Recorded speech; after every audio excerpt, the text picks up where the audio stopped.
Banyita ikigonde abana twakuranye barabizi ukuntu bamwenga bikambabaza donc turiko turakina umupira equipe narayitsindisha dukinye saye nije bafata ubwa mbere ari niga mu wa mbere mu wa kabiri wasanga ikaye ya devoir y'ibiharuro nayi capyemwe umwigisha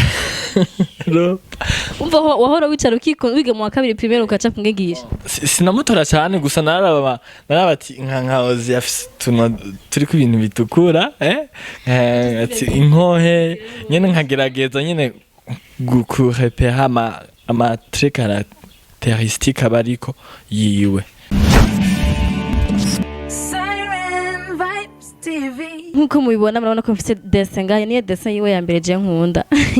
Martin Luther King muca murangira ngo wayicafise umuntu akoresha ikaramu azwi cyane ngaha mu gisagara ca Bujumbura anitirirwa ikaramu niyo yakoze ishobora gukora iyi dessin turi kumwe ubunyene ni yitwa yishikaramu nibaza ko wumvise yishikaramu ca wumva ko igezina antwara umaze kuryumva ahantu yishe makuru ya ndakomeye cyane ayanyu namwe na ameze gute shaje meze neza nukuri nawe meze neza ndibaza ego ndashima uvuye ku ishuri niriwe ku ishuri nshitse mu kanya ego ku bantu batazi yishi amazina yiwe abashi bazi ko yishikaramu ndande nzi yishikaramu amazina yawe yose ntayonzi witwa yishikaramu nyene uko nyene bon amazina nawe n'abavyeyi ni Ndayishima Hervé yish nagiye kurironka nkene akantu nozo ndakoresha mu gushira nka signature ku maevre yanje hanyuma cafata rirya zina rirerire Ndayishima nkuramo indome ziri imbere n'iziri inyuma nkuramo kayishi hanyuma karamu ni kugira akumbure bihe umuntu kwiyumvira ku byo nkora na cyane ko bifitanye isano cyane n'ikaramu n'ubufise ikaramu hano hose uri ubufise ikaramu nasho mfise ku ishuri ndandika ndi muhira naho no gucapa urumva nguma ndayifise ku bantu batazi yishikaramu atanga gucapa ryari ushobora kutubwira yishikaramu atanga gucapa ryari mu bisanzwe muri rusangi mu ikintu cyitwa gucapa bihera mu myaka y'ubwana ivyo navyo ko twese tuba twarabaye abana tubikora twese hajya ducapa ikibariko hajya ducapa abana bafise ubumuzingi bafise uturongo gutya tubiri nk'amaboko n'utundi tw'amaguru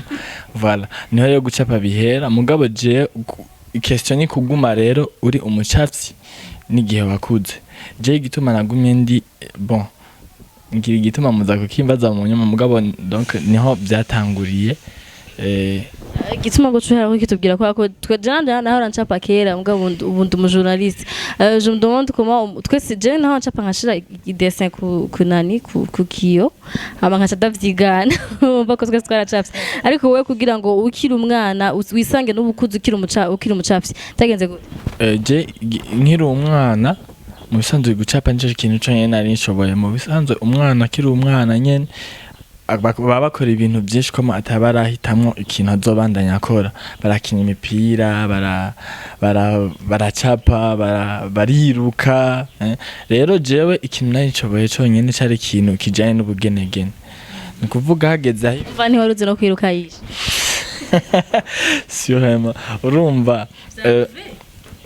Jema gasi ndavyemeye ntiwaruzi kwiruka banyita ikigonde abana twakuranye barabizi ukuntu bamwenga bikambabaza donc turiko turakina umupira equipe narayitsindisha dukinye saye nije bafata ubwa mbere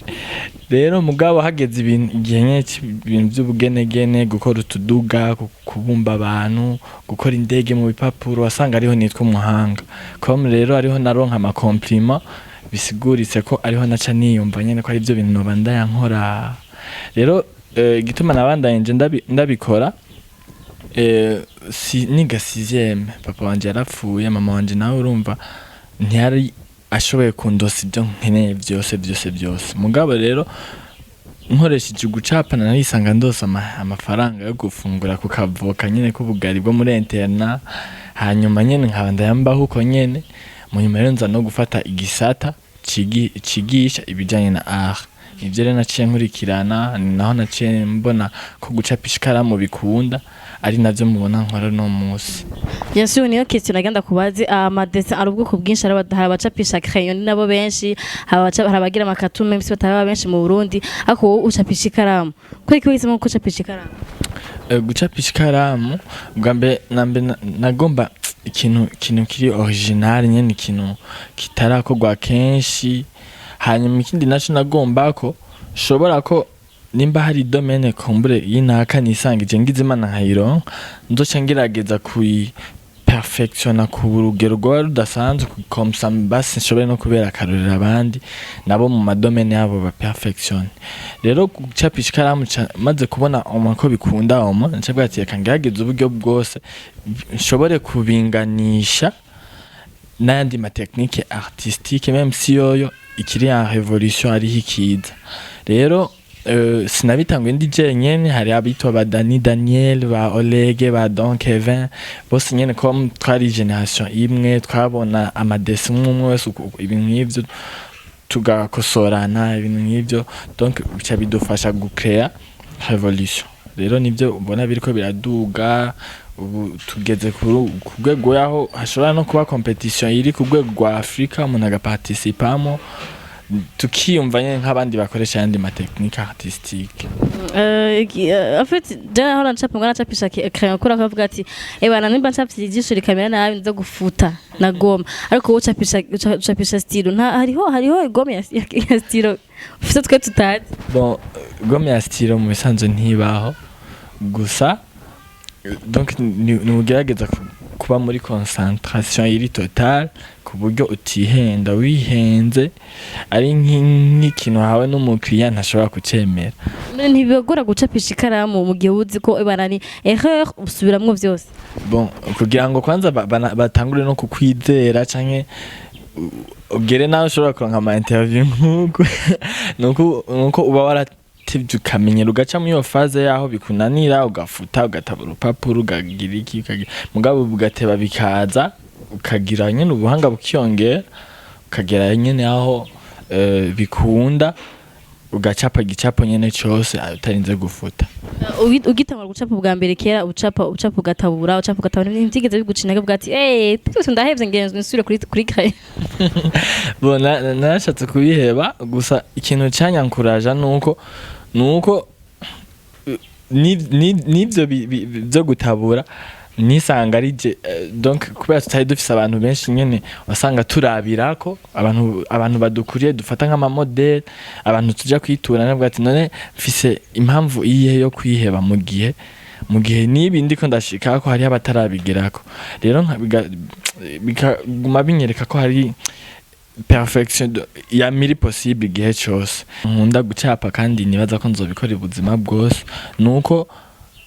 kiretse no gucapa vyonyene bimpana yandi ma opportunité yandi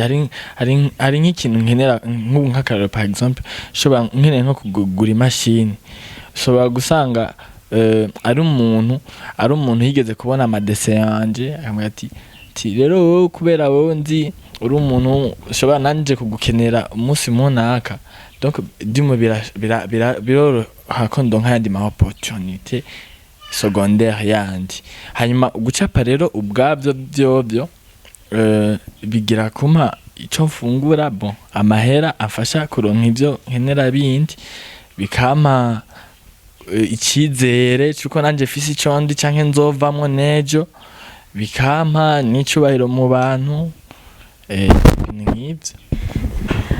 Yishi kubatazi ukuntu ucapa umara umwanya ungana gute kuri dessin imwe nk'iya Martin Luther King ngana gute? Mu bisanzwe nk'iyo cyane turetse niyo kenshi ico bivako kugira ngo dessin imara umwanya kanaka ni ubwibiriko hamwe n'ubunini bw'ico ndayicapako. Rero nk'iya Martin Luther King ni isumba gato format A4 format A4 yo iriko nk'umuntu nk'uku kugira ngo ndonke resultat nyene jewe ishobora kunshimisha ni hagati y'amasaha 48 na 30. Bisegura ko ni nk'imisi 2 canke 3 aho wakarikiye umwanya iminsi mara wari gukarikira plutôt umwanya ncapa kuko ku munsi ndashobora gucapa nk'amasatu nk'atanu gusa canke 10 ivyo navyo rero ntibiharura ntibingana n'iminsi bangerageje gukoresha ubwenge bwaje ahantu bugera bisigura ngo urashobora kumara n'ukwezi uri kuracapa dessin imwe ego hariho ndafise amadessin maze gucapa nk'ukwezi kose ego hama iyo uyisohoye yikungura iki yaziki evre umaze ku kwezi kose uyisohoye ikungura iki evre maze ko ukwezi kose ico inyungura d'abord imbere yuko ndanayikora mbafise ndayishakako rero maze kubibona yuko igenze nkuko nabishaka bwa mbere na mbere vyongeza confiance muri jewe hanyuma haruhande y'ivyo ico evre dare itanga iyo uwo kwanza wamaze kuba satisfait biba biri sûr ko abayibona nabo iza kugira ko impact donc birongereza ubwinshi bw'abanzi canke bw'abapressa ivyo nkora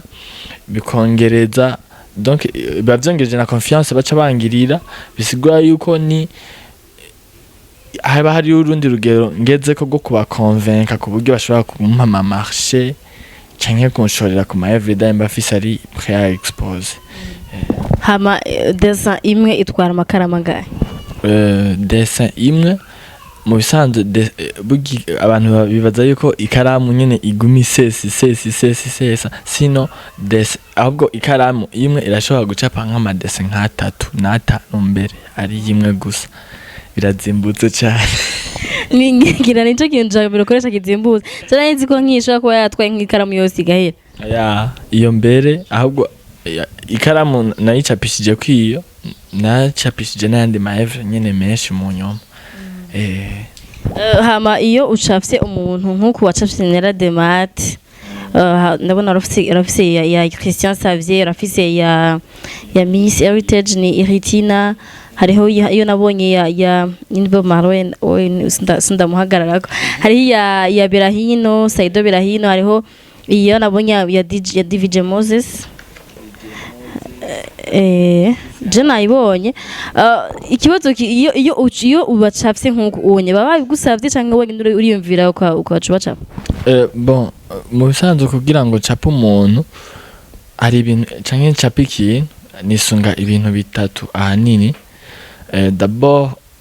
evre ibwirizwa kuba kwanza yongereza nuzei visibilité yanje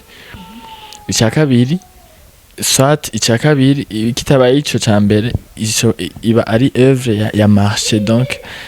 ndonkera ko mahera hanyuma icya gatatu ishobora kuba ari œuvre kumbure ya iri humanitaire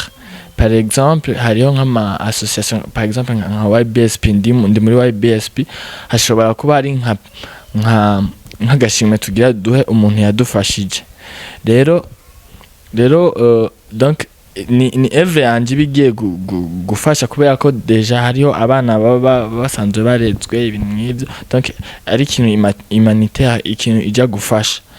donc nta dessin gusurumba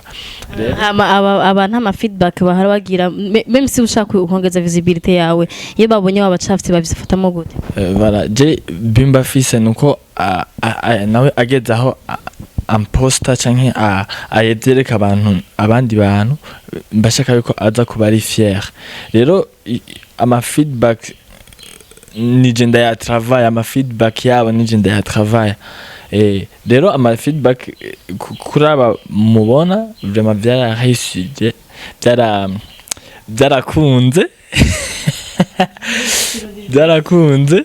byarakunze kandi biragira impact birampa nyene visibilité hari n'abantu bashobora kuba banzoba kubera izi nyene dese zagiye ziragira impact buke kandi nibaza yuko byara nta numwe yangoye infa abonye zino œuvre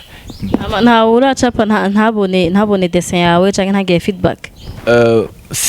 icyo ntamenya nuko aba yayibonye canke aba atayishimye canke biba byagenze gute gusa hariho uwo nigeze gucapa wenyine nibaza yuko sinzi ko atoba yarayibonye canke atoba mugabo najewe novuga yuko nk'ukuntu nahora ndabigenza kugira ngo zibashikire sinabisizemwo umwete cyane n'uwitwa Saido Berahino nta yabonye ndetse canke niho mutaginze turi narabonye ko yashyize kuri Instagram yawe nta mutaginze namutaginze mugabo kandi yajyana usanga bamenyekanye cyane rero arashobora kuba yabibonye mu gihe ariko arabona n'ibindi bintu byinshi cyangwa ugasanga ariko aranapatana transfer cyangwa bigatuma atayibona canke akanayibona akabifata ibisanzwe ko gasanga nk'ahari abamaze no kumukorera ibisumbi ibi navyo nyene bibaho urasubira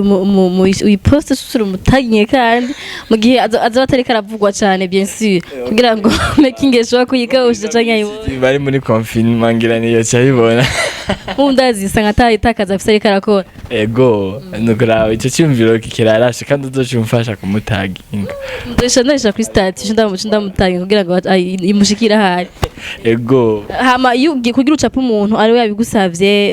bigenda gute ariwe yabinsabye mugabo aya nk'umuntu aza kubinsaba asanzwe afise visibility urumva nanje ndaraba si hariho uburyo no profita nkabyemera hariho rero n'abandi baza ari marché aburumva ni vyamwa bya cagihe mara ndiko ndakora ndiko ndagira iki hanyuma bakamizo marché et voilà ni novuga ko ariho uko bica bigenda prix mu bisanzwe iravaria nk'ubu ushobora kubabwira prix ubunyene ugasanga iyi interview ari uzoyibona dans 2 ans ugasanga Imana yampeze genda gwiza prix iraba donc du moins prix ivaria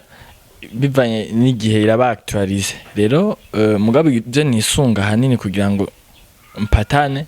bivana na format bivana n'ibintu donc ubunini bwa desa hanyuma bikavana n'abantu bariko canke amadetail ariko hanyuma ndakubwira ati prix ni umvura tayari avuze yego tukaca dukora akazi ego wiga université watanga université ibintu bigara bihuriye na art yo gucapa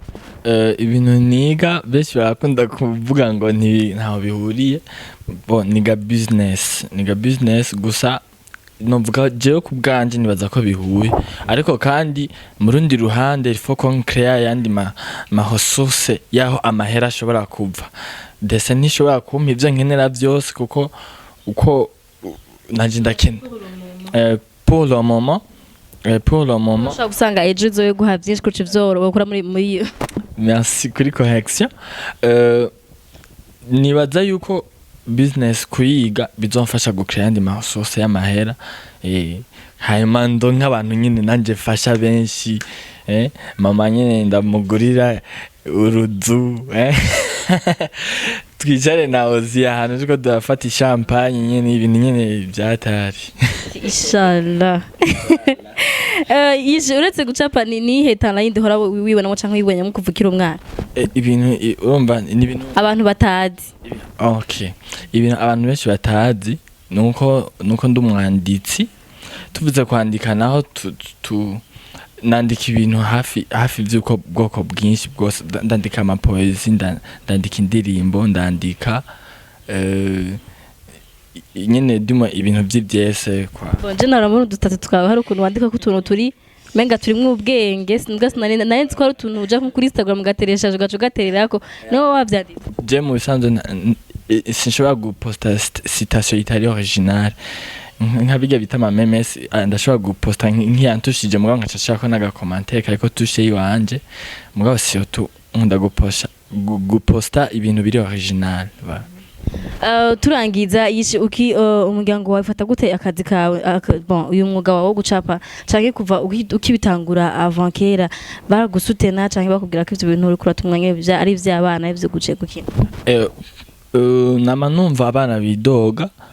ugasanga abavyeyi babo ntibabashigikira mu mpano zabo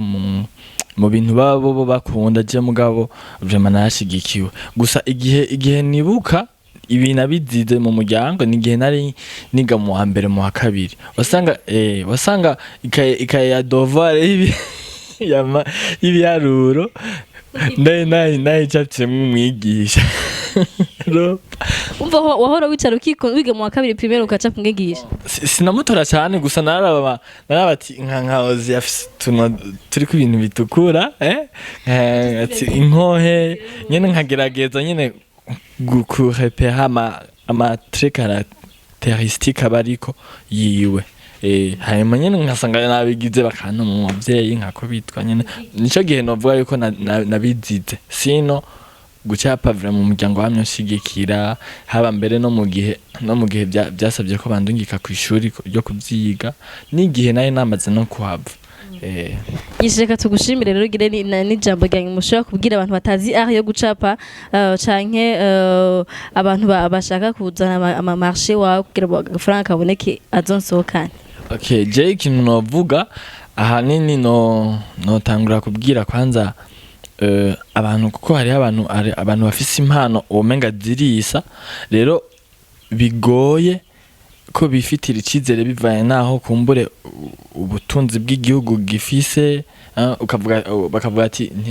ngo ntiturikwa ntitugira iki mu bisanzwe ibi bintu twe dukora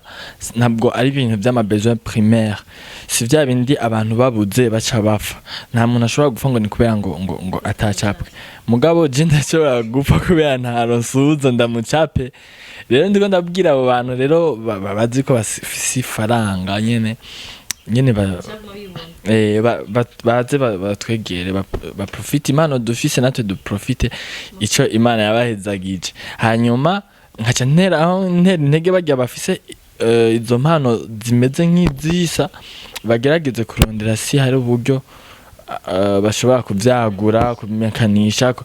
nawe ukaraba si urashobora kuba uri umuntu uzi gukubita amasantusha ndimo ugerageze kurondera uburyo buri professionnel ubikoramo ntubikore po kubikora gusa kuko talent ntabwo iba yikwije haba hariho ubumenyi kumenya ingene ukreye ubucuti n'abantu kumenya ingene ndera ama opportunité nivyo biri mu bisahiriza impano yawe kugira ngo irushirize yo kugera kure yisheka ndagushimiye nanje sura kumenyesha abantu bose bari lives niba ufite impano vraiment je nko yisha bivuze fila kugira ngo sho kumenyekanisha impano y'abantu bayibone impano z'u Burundi zibe nyinshi amwe bavuga ati hari ahantu hariho impano nibaza ko ari nayo ari naryo shema ryaca ngizotera action tuvuga ati twaradugije impano z'abarundi abantu barashaka kumenya impano kubera babonye kuri Seven Vibes uyu ni ishikara maje dushaka kubereka uwundi n'undi ko nyene kora ko nico tubereye kora subscribe namushaka kubona abanyempano benshi saba arimvye gusa nkuko umuntu naho muramu ature dukunda kurondera abaririmbyi impano ziri mu wundi ni nyinshi tuzogerageza kuzironda kugaca kuzibereka partage ikiganiro kugira abantu bashobora kubona abanyamafaranga bashobora kubona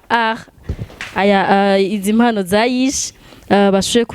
kuzana amahera yabo bashoboye kubacapa merci beaucoup ni uzirakoze nimba nafise ibintu ukora zana tugukorere publicité abantu babibone hama namwe muganye visibility y'abantu bacu turabakunda cyane mwana mudukurikira dukora ku bwanyu bye bye.